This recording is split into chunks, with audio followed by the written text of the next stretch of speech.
Hello everyone, and welcome back to another Solo Spooky Story. My name's Rob, and today I'll be your host. For those of you who don't know, the Solo Spooky Stories are short episodes presented by myself every other week, generally with a topic that I find quite interesting, or it could be something that Suze or myself has found on a main episode that just doesn't have enough content, and we want to talk about it. There's also been one or two suggestions from listeners that we've used as short episodes because it just suits the setting better, but they just offer a chance to have a slightly different format to the main episodes, which is a conversation between myself and Suze. This is a conversation between you and I. So depending on how you feel about that, you might enjoy it or you might skip over this episode. So, we'll see. But I hope you're having a lovely day whenever it is you listen to this. And we're just going to jump straight in. So as you all know by now, I am our resident UFO head. And I don't I don't attempt to hide that in any way, shape or form. I'm a big UFO fan. And I like to think that I've got a pretty good knowledge of UFO cases to date at this point. I either be, the kind of conspiracies that are out there, the theories, the famous sightings, kind of everything else that goes in between. And yeah, I like to think that I have a pretty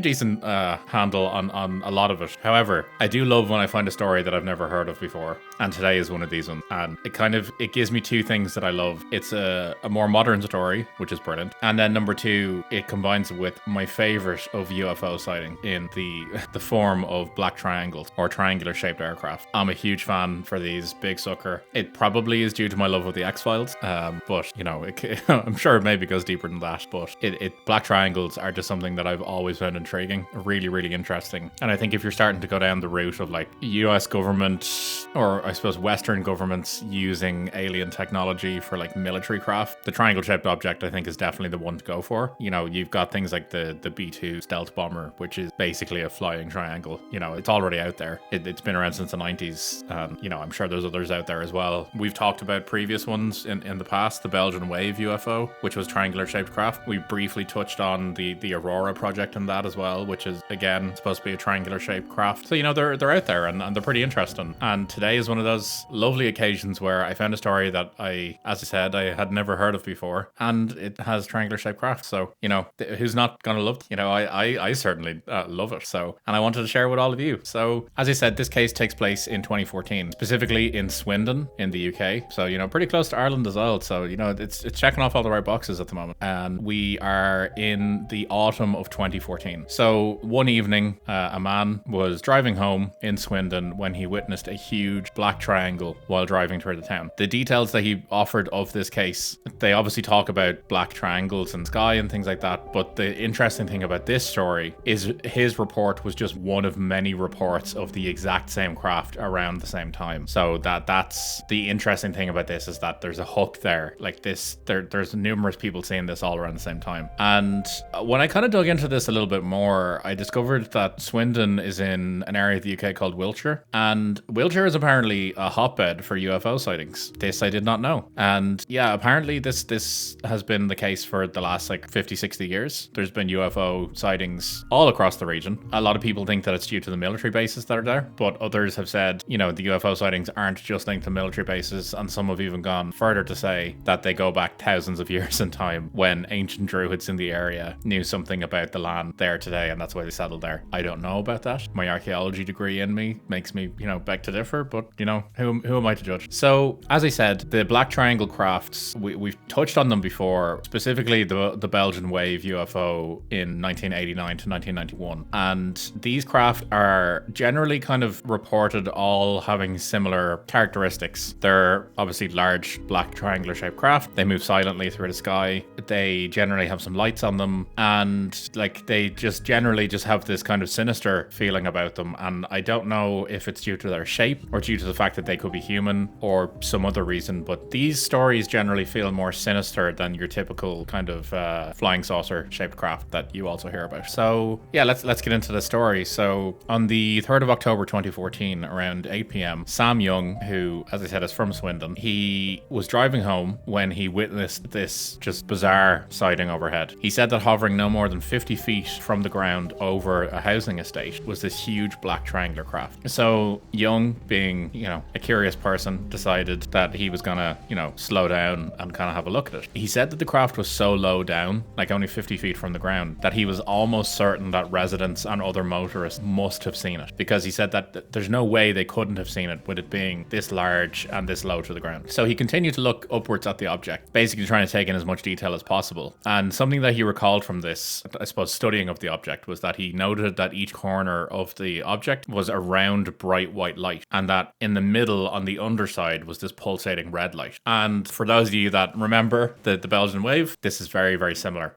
very, very similar to description to that as well. So so he sees this, and he says that kind of further details then is that the exterior of the craft was completely black. He said that it appeared seamless in looking at it. He couldn't identify any kind of markings on it or any kind of joins or anything like rivet marks or anything. Now, just to say, it's 8 o'clock in the evening in October, so it's going to be quite dark, so you may not see that sort of stuff, but he did say that anyway. The thing that stood out to him, though, was that he couldn't see any sign of any landing gear, and on top of this, the more he looked at it, he realized that he couldn't actually see any type of propulsion with it either. So he stayed where he was, watching the object, and just really taking it in. I'm presuming he pulled over his car at this point because he's been looking at it for quite a while. So he said that the object, and I don't know how he gathered this, but he himself stated that it appeared as though the craft, or the occupants, or whatever way you want to view it, were looking for something or someone on the ground directly below where it hovered. I don't know how he got this. Maybe it was just a case that it was there for so long that he figured they must be looking for something. And he says that he watched the object for up to 4 minutes when it suddenly began moving. But rather than shooting off into the distance, like what we usually hear about the case, it simply began away, kind of slowly moving away from the housing estate in what he described as a slow, calm manner. And as it moved, he noted that it was completely silent and basically maintained this parallel trajectory from the ground. So it didn't go above 50 feet, didn't really go below, it just stayed in this kind of parallel line with the ground. So as I said, it was hovering in place when Young first noticed, but he said that he was looking at it for a good 4 minutes at this point, and that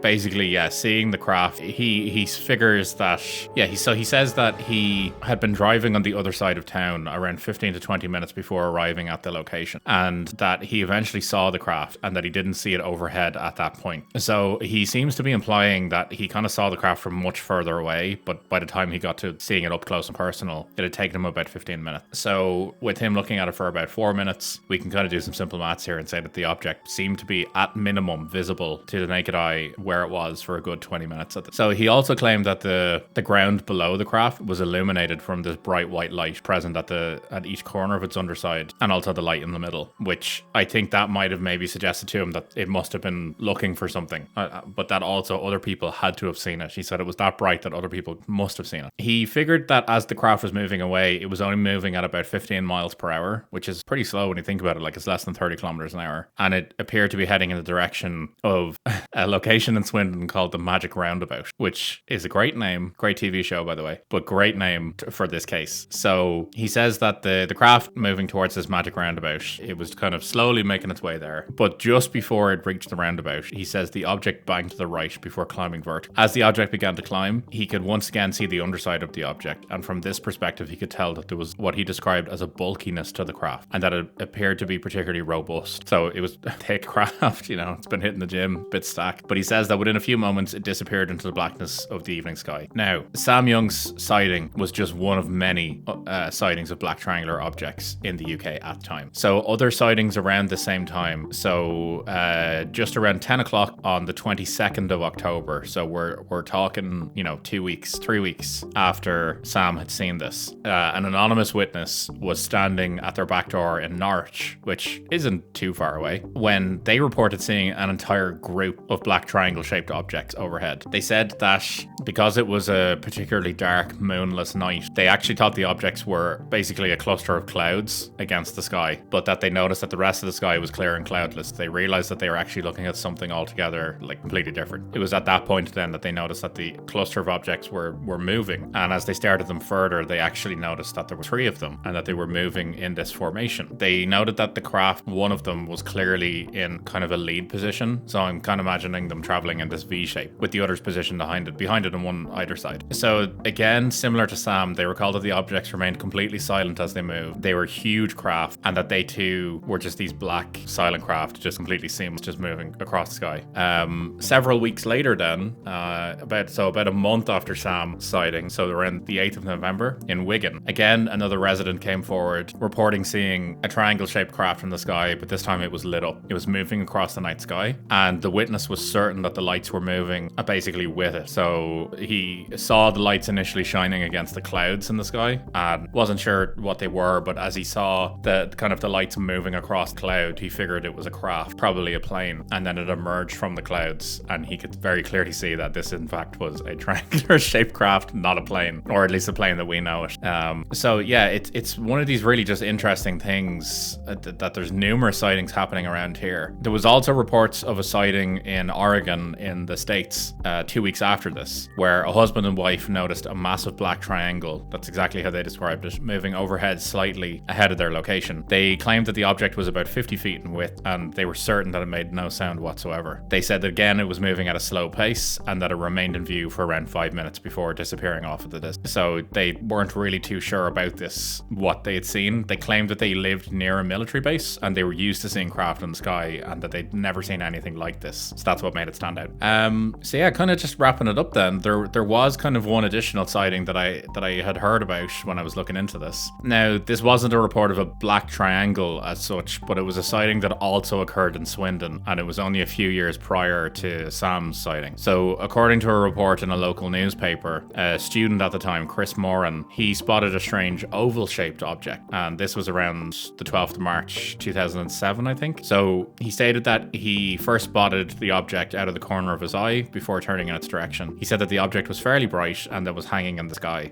He said that it remained in sight for only a few seconds before it zoomed off into the distance. At this point then, he turned to his friends to see what they thought about it, and they claimed that none of them had seen it. So he was clearly, obviously quite surprised by this. Like, he had very clearly just seen this object right in front of him, but his friends claimed they hadn't seen anything. So obviously, without wanting to cause a fuss, being a teenager or whatever, he didn't really say much. But an hour later, the object returned, and this time the entire group saw it. So they were standing outside a pub when they noticed this bizarre light overhead again. So they all saw it at this point, and they stated that it was similar in shape to a rugby ball. But they noticed that this time there were actually sounds coming from it. One of them actually called it a rumbling sound, but others said that it remained completely silent. So, you know, it's obviously one of these weird things where one person heard a sound, a group of others didn't. Who's wrong in this? We don't know. But yeah, the group all did see it. And the curious thing about this case actually is that the Ministry of Defence actually were asked to comment on this. They didn't, from what I can see, but they kind of gave the usual, we haven't received any reports of any unusual activity, but they clearly did if they were asked to comment on it. So, you know, I don't really know where that comes there, but yeah, they claimed they hadn't had any sightings, and that was it. But yeah, that kind of concludes it. There's a few other stories of black triangles that I'd love to talk about, and I will talk about in the future. But for today, that's all we have. It is a short episode after all, and you know, I have to promise to keep them under 20 minutes, so that's what I'm doing. But yeah, I'd love to hear your thoughts on this. I'd really like to hear what you think these craft are. I think I sit firmly in the middle between experimental military craft and some sort of alien craft, leaning maybe more towards the experimental military craft, but who's to say it's not using technology that was recovered at some other point, some other crash. But yeah, as I said, I'd love to hear your thoughts on this. You can reach out to us on social media. You can get us on Instagram or Threads at the Spooky AF Podcast. You can get us on YouTube at the Spooky AF Podcast, and you can also email us at thespookyafpodcast@gmail.com. I'd love to hear your thoughts on this, and if you have any other stories of black triangles or aircraft or your own sightings that you'd like to share, please do send them in. I'd really love to hear about them. But with that said, I hope you've had a lovely time whenever it is you're listening to this, and I'll catch you in the next one. Take it easy, guys.